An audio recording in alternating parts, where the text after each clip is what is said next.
મિત્રતા કેટલી સિમ્પલ વસ્તુ છે ને, એમાં કોઈ કોમ્પ્લિકેશન્સ નથી હોતા. એમાં નથી હોતી કોઈ લાભની લાલચ કે નથી કોઈ નુકસાનની ચિંતા. ચિંતા પરથી યાદ આવ્યું, ચિંતા દૂર કરવા માટેનો સૌથી અક્ષર ઇલાજ એટલે મિત્રતા. સાચી વાત ને? એમાં કોઈ ફોર્મેલિટીઝ નથી હોતી, માત્ર અફેક્શન હોય છે, લાગણીઓ હોય છે. એવી લાગણીઓ કે જેનાથી કમ્ફર્ટ મળે, આરામ મળે.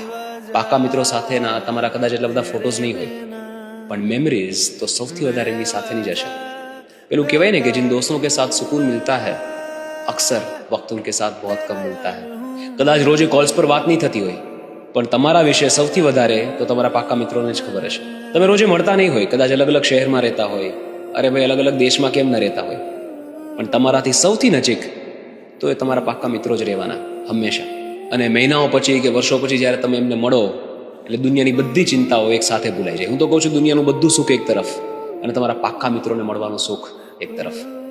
એમને કોઈ વસ્તુનું ખોટું નથી લાગતું, અને જો લાગે તો ટકતું નથી.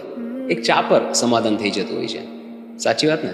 એમની સાથે તમારે કોઈ એક્ટિંગ નથી કરવી પડતી, કોઈ દેખાડો નથી કરવો પડતો. તમે જેવા છો એવા તમે એમની સાથે રહી શકો છો, અને એમને સ્વીકાર છે, અને એટલે જ એ તમારા પાક્કા મિત્રો છે.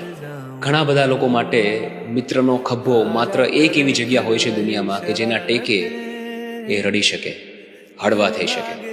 અને સૌથી મોટી વાત કે જ્યારે તમને કોઈ નથી સમજતું ત્યારે તમને તમારા મિત્રો સમજે છે, અને જ્યારે તમારી સાથે કોઈ નથી હોતું ત્યારે તમારી સાથે તમારા પાક્કા મિત્રો હોય છે.